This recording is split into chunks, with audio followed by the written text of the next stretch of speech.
Welcome back, David. This week I wanted to talk about what's actually incorporated into working with you, maybe with me, what's happening, because we're talking about all the things that people can do. And more often than not, it just sounds very overwhelming. And we are trying to put everything in a sequence that people can do it themselves. But in reality, if you have somebody guiding you through all that, you're going to get there 10 times quicker. So maybe you want to break down, hey, these are the starting steps, what you should be doing. We already know, well, if anyone has watched our videos, which have been done for a couple of years now, number one is assessing where the hell are you? What does that mean? Yeah.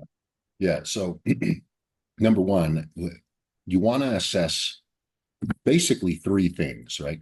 Internal workings that involves a blood test. A comprehensive blood test usually is enough to tell us a lot about what's going on internally. Number two is going to be your kind of like your lifestyle, right? I make that as kind of a separate thing because you can be living in a good place but have a bad lifestyle, right?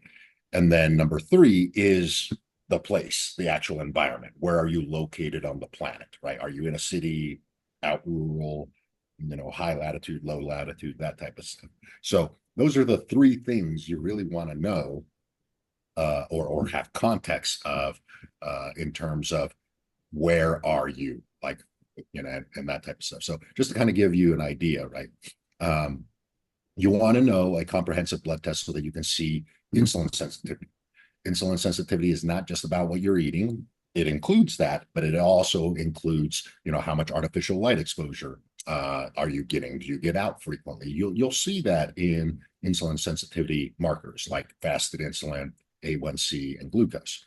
Other markers like thyroid, for example. Thyroid comes in more than two varieties, but the two main ones that you're going to want on the blood test are something like free T4 and free T3 at a minimum, because they're made at different times of the day. So it starts to tell me about behavior at the bookends of the day, right? So it starts to paint the picture of like, does your body understand what's going on from day to day and doing the correct actions hormonally and that sort of stuff. And then, from your lifestyle perspective, I want to know, when do you wake up? When do you go to bed? Do you wake up frequently? Do you feel hungry in the morning? Those types of little things like that tell me about what's going on from the blood work and how long it's been going on. Has this been going on a long time in your blood work, and we are seeing effects on the, for example, having insulin sensitivity problems, and you're never hungry in the morning? That's a red flag. That tells me that this has been going on for a long time, because now you've offset cortisol production. You probably have an offset cortisol curve. And so then we would verify that in your blood work with the blood tests. Other things, the environmental side of things. If you're waking up frequently to go to the bathroom, that's a big red flag. Like, waking up frequently in my book would be something like 3 times or more during the night. If you're waking up 3 times or more during the night to go to the bathroom, that tells me a lot about the possible environment that you're in is inducing some low-level electromagnetic field that's not actually allowing your brain to fully release and keep vasopressin high to keep you asleep. That's what should happen at night. But if there's an electric field, your brain is interpreting it as, hey, it might be daylight outside still. And so it doesn't raise vasopressin and keep it raised all night long. And so it starts to change. This one is interesting because I don't know if you observe that, but I find that a lot of people who have high blood sugar levels usually go to toilet a lot at night. Yeah, yeah, yeah. I don't even need to run their blood test to understand what they are kind of like. So this one is interesting for me as well, is the peptide use, So I want you to kind of dig a bit deeper, understanding what's where, how, because a lot of people who are doing blood tests, they either see good results or bad results, but doctors don't know what they're actually doing. Why is this important for you specifically? And, when you conduct an interview for like blood test review, to sit down and speak to the person first. Yeah, because I need to know their lifestyle and where they live. Like I need to ask them some questions. Hey, what kind of car do you drive? Is it an electric vehicle? That type of thing. Because the blood test is just telling us what your body is reacting to, right? We need to find out what that is. That's a thing that is foreign to doctors. They think the blood test is just like your body's running good or your body's running bad. I'm like, but your body isn't an input and output device. It's a thing that's measuring everything that's going around and then reacting to that. So, for example, really high albumin, like if you have an albumin level that's elevated, that's actually a good thing. That tells me that your body is actually trying to restore some mechanisms at the liver, and you actually might be in a high electromagnetic field environment temporarily. It could be temporary, right? And so high albumin, on a blood test, the doctor probably won't do anything about it, but he'd be like, oh, that's out of whack. Well, that's kind of weird. But he wouldn't mention anything about it. That's actually a red flag for me of like, hey, let's dig deeper into your environment a little bit in terms of electromagnetic fields. That includes maybe looking at where you live and seeing how many cell phone towers are around, if you're near a power station or a airport or things of that nature, right? And um, so that goes a long way with that. And then like peptides in terms of what your body is making. Number one, right? If you're having blood sugar control stuff and you're always hungry, then that tells me by default you're probably not making very much GLP-1 when you do eat. And GLP-1 we know is controlled by other things than food. That is a known thing. People don't talk about it, especially because of the popularity of GLP-1 drugs. If you can take a drug, why would you, do other things like cold exposure and sunlight? But those actually control baseline levels of GLP-1 in the gut, because the eyes and the skin are talking to the brain, which is talking to the gut, which is controlling what's going on as far as hunger signaling and things of that nature. And so that leads to other things in blood work like C-reactive protein for cardiovascular health. And there is, and if you have some blood work, right? Hey, maybe you have C-reactive protein that's elevated. If there is a real true reason for that, like, and I'm talking minorly elevated, like a 3 or a 4, if it's high sensitivity C-reactive protein, then, maybe a training environment that's very intense, like you're an actual athlete, then I could say, okay, maybe you're overtrained a little bit. Let's just check it later. But if it's like really high and it's the high sensitivity variety, and then you have other markers like really high elevated LDL cholesterol, and maybe even some other inflammatory markers that are elevated, then or maybe even calcium, along with calcium in the blood being elevated. Like if you start to kind of see that picture, if I start to see that picture, then the next thing I say is, maybe you should get a CAC, a calcium index score, for your arteries, because you might be forming plaque prematurely, and that sort of stuff, right? So if you know what you're looking at and you can kind of interpret the environment that they're in, their daily lifestyle, and the blood work, it can help you pin down screening for things that you might not be aware that you might have yet. So that's very important to understand, that the blood work is only 1/3 of the equation to really nail down whether you're healthy or not, or whether you need follow-up procedures, or hey, your environment is actually not very good for you, and we can improve some things by just going to another environment temporarily.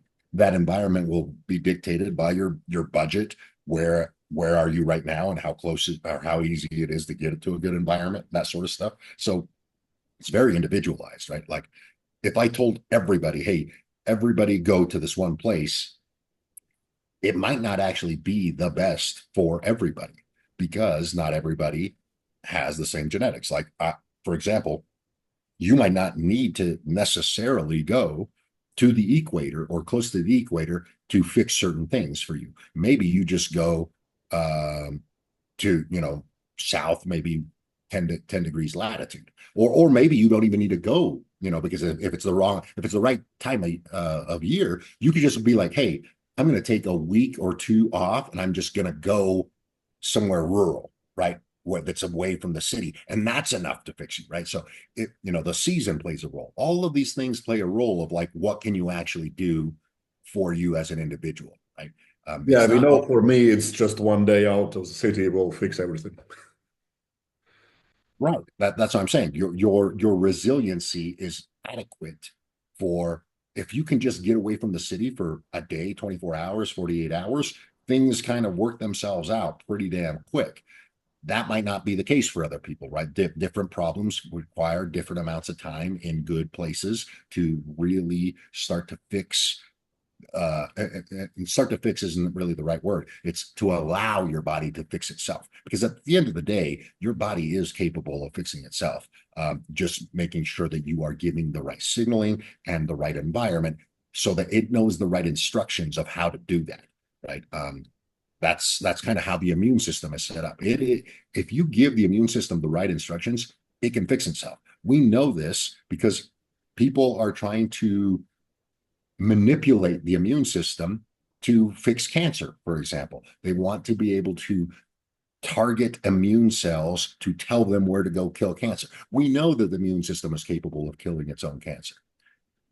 You can try to do it and try to figure it out with drugs. That gets complicated, obviously. Or you can just simply be in an environment that's going to be conducive for good immune communication, aka telling the skin and the B cells on the skin and the immune system on the skin how to coordinate with the immune system in the gut, so that both systems are working in cohesion. Of hey, these are all the cells that belong to this body. Anything foreign is supposed to be eliminated. That's really how it's supposed to work. The problem is it's about communication. Right? And then when the communication starts to break down, just like in any other place, right? If the fire department can't communicate well with the police department, well, disasters happen, right? And so that's kind of how that works. Is exactly like that. So what you're saying now is that the importance of sitting down and actually analyzing all this is the difference between getting results and not getting results. Instead of getting caught up, hey, I'm missing this tablet or this medicine in my body, it's more like, why is your body missing this thing? Let's figure that out.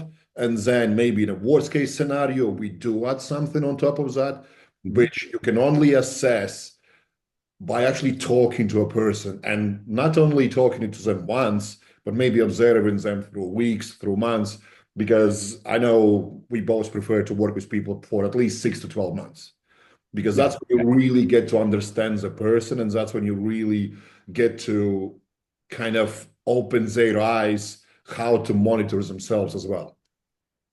Absolutely. That's a great way to put it, right? At the end of that, you should be able to be tuned into what your body is doing, and you should be able to assess yourself very, very easily, right? I don't need you to be dependent on me for everything, but obviously at the beginning, it's like, yeah, we kind of need a little bit of communication, a little bit of back and forth. Try this. Does this work? This, and that sort of stuff. But just like you said at the beginning there, with that assessment, then it can be, oh, you know what? This particular supplement is going to plug this particular problem because of the environment you live in, because of the lifestyle that you have. Ideally, we get that changed, but in the meantime, let's take this. Let's see if it improves a couple things. And if it does, what it does is it gives us feedback of, hey, we're on the right track. This is obviously what's going on with your body. And so then we lean into more of the lifestyle changes. And then eventually you end up removing some of the supplements or some of the medications, or both. And next thing you know, things have kind of sorted themselves out. And I think it's maybe would be a good point to kind of highlight that some supplements that people take sometimes are not necessarily and might lead to doctors prescribing them some medicine. So like overdosing of vitamin D. Absolutely. Your cholesterol might shoot up, and then next thing you got statin, next thing you got erectile dysfunction pill, and you end up so far in a rabbit hole that that's a great like little cascade to kind of highlight. Hey, if you take enough vitamin D through a supplement for long enough, you'll probably get put on a statin. If you get put on a statin for long enough, you'll probably end up on some Cialis and some Viagra. People are not going to go, hey, the step of I'm taking vitamin D to eventually I get Viagra, that eludes people of how that works. But that is the reality, right? If you don't know what you're doing, that's exactly the sequence of events that could happen. Another one that's kind of similar to that is taking thyroid medication, for example. Then if you don't monitor it, right? Like this is common. I don't know how common it is in Europe, but this is common in the US. You know, most females will go to the doctor. Oh, you're hypothyroid. Here's some medication. You know, they come back for a checkup maybe 6 months later, and the doctor kind of looks at their TSH only, and he's like, oh, it's at a 1.8. That's perfect, right? Just keep going, right? And then when you get full blood work, their T4 is through the roof because they're getting T4, but their T3 is non-existent, and they still have the symptoms. They're like, what's wrong? I'm taking thyroid. I'm like, yeah, but you're not converting it to T3. That's a lifestyle or a nutritional problem, right? And so now we have to get into, hey, are you signaling correctly for the conversion of T4 to T3? Do you have enough selenium, iodine, zinc, and copper in the system through seafood consumption for that conversion to happen appropriately, right? And so they end up taking a medication, which is a lot of T4, and that's pro-anabolic. So they end up gaining weight, especially if they don't know what they're doing with tracking their calories and all of this. So it leads to a whole bunch of weight gain and a whole bunch of other things on top of, I actually still feel crappy because I'm not making T3, right? That's a very common thing, just from simply not getting the correct information of, hey, if you're taking any medication, including a supplement like vitamin D, you need to know the negative feedback loop, and you need to monitor the negative feedback loop. If you do not, or if the doctor that you're consulting with doesn't, you should. And if you don't know what the feedback loops are to the medications and supplements that you are taking, that's where a consultation with me or you is very valuable, because that immediately gives you the power of making the right decisions for follow-up blood tests or follow-up talks with your doctor. And it's not even that common that doctors would know this, because it's specialized knowledge, right? It's not that they don't know what, like, they just don't know what they don't know, because they are taught so many things, and these are so specific things that you have spent years of researching.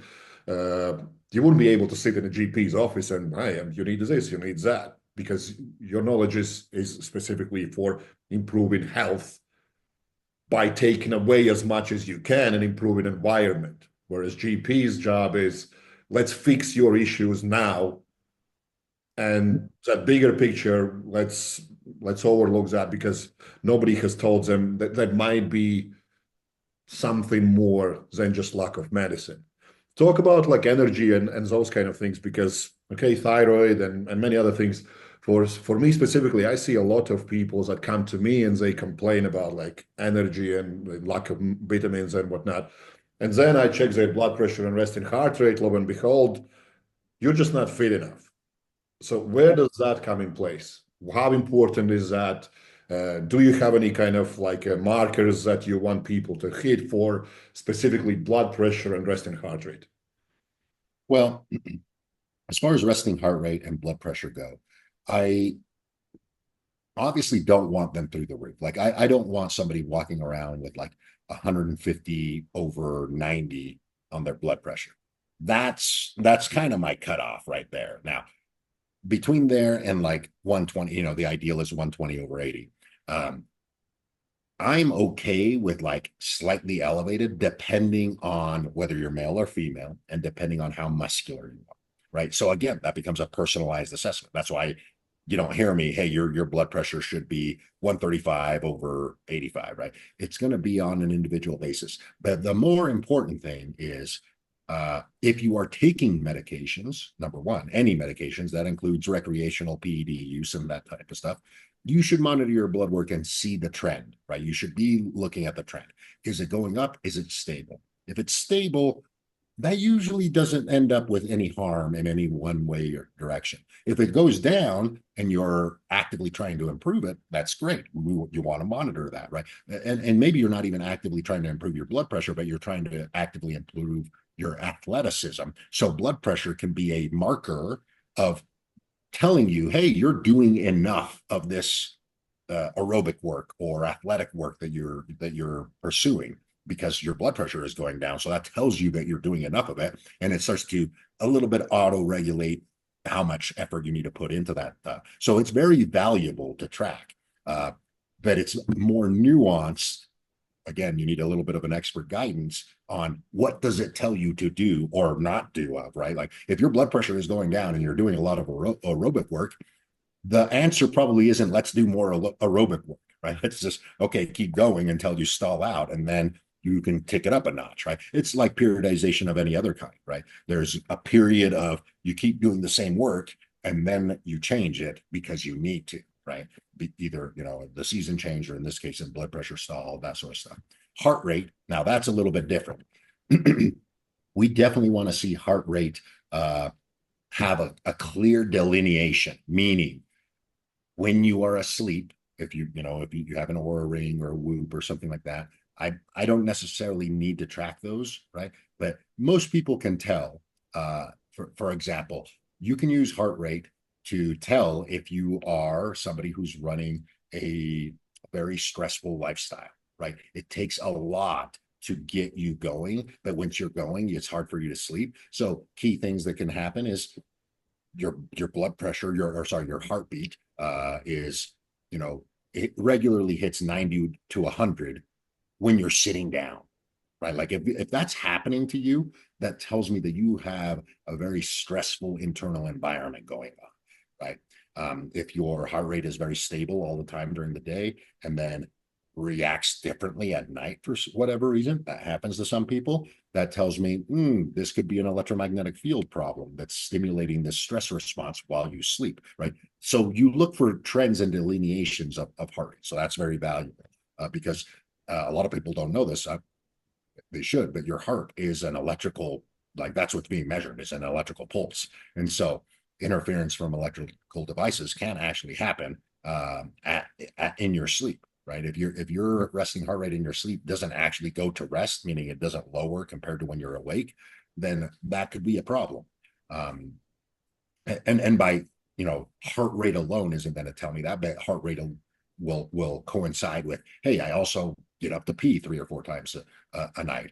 I also have a hard time when I do wake up going back to sleep, that sort of stuff.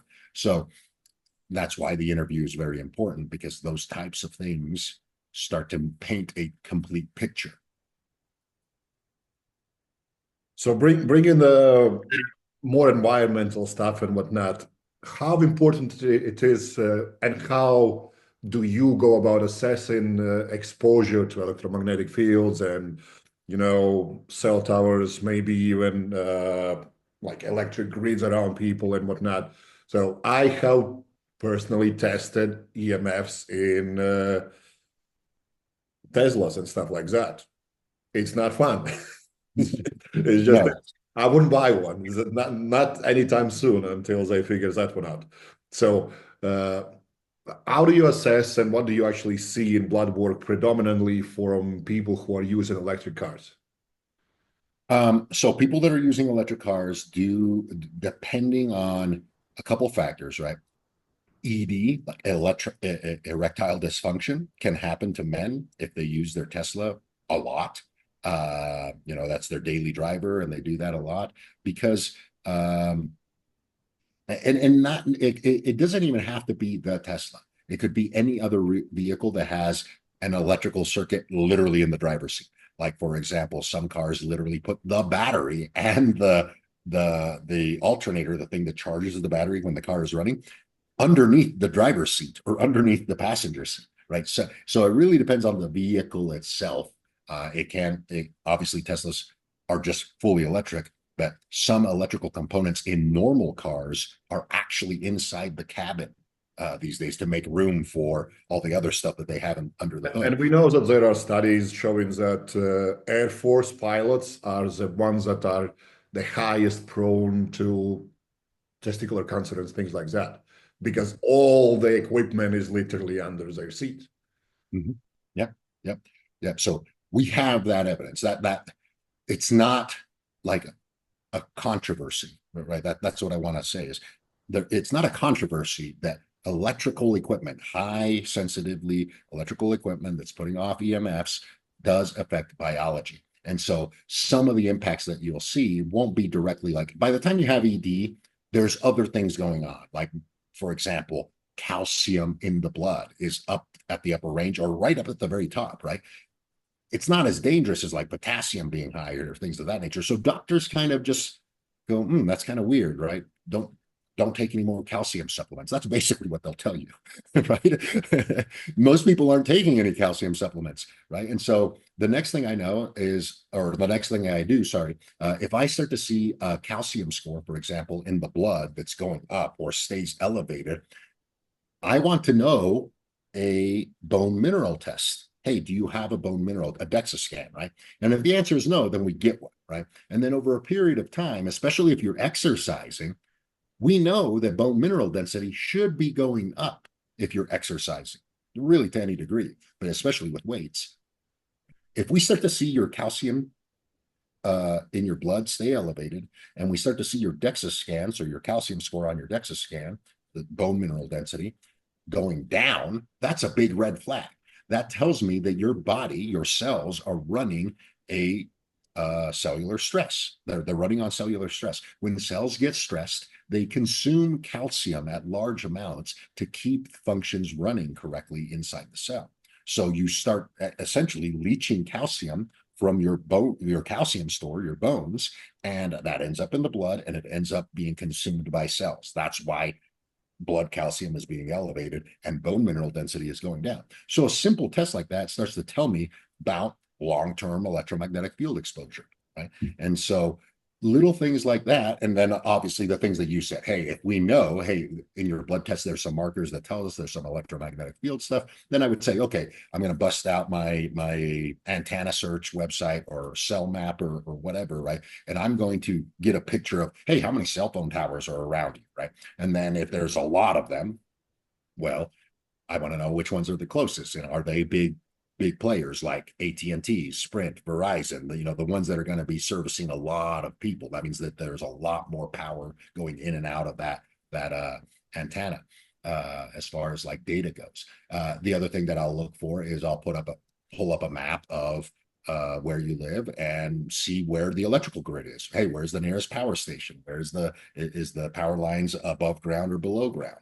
I'll want to know if there's a radar station around. So I'll look, hey, what's the nearest airport, right? Like I could just, the beautiful thing is technology actually gives you a whole bunch of free tools to assess your environment, right? I can pull up Google Maps or Google Earth and I can zoom right in and be like, oh, there's an airport right there. There's an airport right there. Those are going to be going all the time. That's radar, right? And we know, these are studies from the Navy. We know that radar affects fertility and all kinds of other things, right? So it's not benign to live by these things. These things are affecting people in lots of different ways. And that's actually what makes it difficult to talk about, because it's not one way, right? It's not one thing that's happening. It's lots of different things depending on the electromagnetic field that you're being exposed to. So those are the ways that I start to get a picture of, hey, are electromagnetic fields the problem that's causing some of your problems or going to be roadblocks to some of your goals? And if it is, then we talk about it. And yeah, it's just important that you just highlighted that it's not that everyone is affected by it, but it's important to know where you're at. Like at the beginning of the video, I say like you assess everything to understand what can be improved. Not that you necessarily need to go and live in a middle of nowhere by a lake and start fishing and completely disconnect yourself from reality. But some people are sensitive and a lot of people aren't. And some people are sensitive and then they have behaviors that fix themselves, so to speak, and others aren't doing anything about it and they just look for next medicine, especially now when internet is overloaded with, hey, do this test and then take this supplement and take this supplement for this and so on and so forth. We know personally, we have spoken about like my experience that if I fly a lot, my blood tests are all over the place. And if I had gone to doctors, he would prescribe me 15 different medications. But we know my body is just showing what I do. And there is absolutely nothing wrong with me health-wise. Like we have assessed that. I go to a beach for a day and everything is fine. So going on, living on, following up from all that. Uh, how do you like daily habit analysis? You already assess that, like, hey, you're gonna do this, you're gonna do that. It's important for people to understand that just getting a nutrition plan or just getting a training plan might help you. But more often than not, it can supercharge your progress if you assess everything that you just highlighted. And so many people never even look into that. And instead of kind of having that mild approach about changing the lifestyle as such for long-term improvements, what people usually resort to is take this supplement, take this drug, take this peptide, and off you go. And you do get results, but more often than not, that leads to, admit it or not, psychological disturbances. So how do you go about assessing someone's mental capacity on dealing with things when results are not immediate? What's happening there? So this is actually very interesting because I actually don't run into that very often if I get them to do at least two things, right? When it comes to building mental resiliency, the mental capacity, what you're talking about is, hey, how can I get this person mentally prepared to execute on some of these plans, right? And one of them is just getting outside in the morning. Like that is so underrated of like all of the things that it's going to do. It will literally make you mentally feel better almost instantly, right? That's like I know what I'm saying when I say that, right? Like people, that's really hard to understand and be like, there's no way that that's all it takes. And by far it is, by far the one thing, and that's it's simple. It's one thing, right? And it's so simple that people just put it off. But if I can get any person that starts to do some coaching with me or anything like that in the habit of you do not miss going outside in the morning for any reason. You just do it, right? You automate that. That one hack, if you want to call it that, improves mental well-being more than anything. And if you combine that, if I'm able to do you the one that's a little bit harder, to regularly either put on some blue light blocking glasses or turn down your overhead lighting at night. If I can get you to do that, immediately sleep improves to some degree, maybe not fully depending on the assessment, right? But it improves to some degree. It at the very least starts to improve morning and daytime behavior, meaning you're going to be more productive mentally. You're not going to feel as much brain fog. You're going to start to be hungry in the morning, which starts to tell us that you're not in a stressed state. So I'm dissipating some stress and I'm improving mental well-being, specifically dopamine production. That alone goes a long way in, hey, maybe this is all you do for the first 2 or 3 weeks until you gain enough mental capacity and fortitude to do these other things that are a little bit harder, like, swapping out your lights or, going through and actually maybe getting a measurement assessment of your electromagnetic field in your bedroom, right? Those are hard things to do for some people. I get it, right? Especially if they never heard about this before and are like, I don't really know if I want to do that or whatever, right? For whatever reason, right? Some people just don't want to know the truth. That's also the truth. And so, yeah. And this is what you kind of put out as well.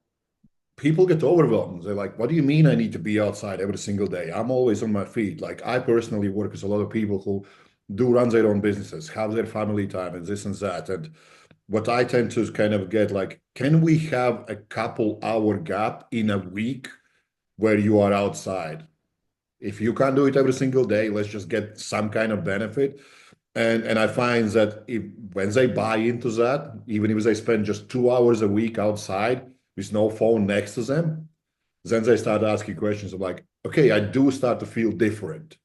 Yeah. What else Yeah, can that's I a do? great point. That's a great point because if you spend 2 hours outside with no phone, even if it's once a week, you will start to notice a difference on that day, right? That day and probably the following day. Immediately that starts to go, hey, I felt better those days for sure, without, especially if the next 5 days are their regular lifestyle. So 100%, right? It's one of those things where you can do it a little bit. When I say go outside for in the morning, try not to miss that. I'm literally talking 15 minutes out of the day, right? That's enough to kind of set up the day correctly. Or in your version of the same hack, it's the same hack, that doing it once a day for a lot longer, or sorry, once a week for a lot longer, that immediately produces a result, because light stimulation, the right light stimulation, is non-linear. What does that mean? A little bit does a lot of changes. A little bit does a lot of changes. A 2 hour timeout in the middle of a week basically improves the next 48 hours if you really look at all the things that it will improve. And then next thing you know, you kind of get back into your normal habits and you're like, man, I don't feel as good, right? And so then your body starts to make the connection, because we're good pattern recognizers. Humans are excellent at a pattern recognition, at least once you get to a certain level of like dopamine production. And then you start to recognize, hey, when I go outside, I feel good. You start leaning into and asking questions, just like you said. And I think it's important as well to kind of highlight the point that we are so overloaded with information, like assessing the things that people have bought into this no extra time, and they try to absorb as much information as possible, not realizing that sometimes it's doing more harm than good. So what I usually ask people, can we get you outside without AirPods? I don't want you to use this no extra time to listen to more stuff and bombard yourself with even more electromagnetic fields and all those kind of things, but just grab a book, or sit out in a bar with your friends in a garden and drink a beer or whatever the hell you want to do. It Just doesn't matter. Yeah. disconnect from this. Uh, but I think you highlighted greatly like the way we would work with somebody before we even go. Like people look at us and say like, oh, I want to get jacked, I want to lose some body fat, I want to do all these million things, which is great. We can do that in 6 weeks if you wanted to. But our goal is not necessarily to get you before and after photo. Our goal is to, can we improve your lifestyle so you can go and inspire someone else? Which only gonna be lasting effect if we can get you into understanding how important it is to assess yourself from very beginning. And instead of running for next supplement, is understanding why are some things missing, how to correct that, how to assess everything else that ties into your life outside of the house, into your business, into your office life, into your connection with other people. And only then we're starting to plug in and playing around with, hey, this is a diet you're going to be following up because your lifestyle is completely covered now. We know exactly where you're starting, where you're moving. These are the steps to come in. And more often than not, people need to just accept the fact that it's not going to be 6, 12, or 16-week transformation. It's going to be an ongoing thing to understand the patterns throughout the year that changes all the time. And after a while, now you can make your own conclusions and plug and play. And now we kind of take the safety wheels off and you're on your own. Yeah, absolutely. And that's exactly what me and you together try. We do it differently, right? I can work completely remotely and get you building the habits, right? Building the things that you can and have control of, and assessing those types of situations, the everything that we talked about. And then you come in, your specialty is more of hands-on with people, but it's the same concept, right? That's what you're doing. You're actually assessing them on the fly, day to day, basically in their life of, hey, can you change this a little bit here and change this a little bit here, right? You're coming down and actually opening up the book essentially, and going and highlighting, hey, this section right here, this is what's going to improve all these other little parts. Let's change only this section, right? Because you're there literally watching them. Yeah, we all have different preferences, but our goal essentially is the same. Mhm. How do we create more people that are health conscious and leaves that kind of, so to speak, nearly legacy behind? Hey, it's not as complex as just taking next drug. It's more than just get back in a sync with nature, and these are the things that are holding you back from getting back results, and these are the things that we can do in future to make sure that you don't run into these issues again. Yeah, absolutely. Yeah, David, I'm mindful of your time. I'm going to let you off on this video, and I'll get you a next video to talk deeper about some other things that people have reached out to us. Awesome.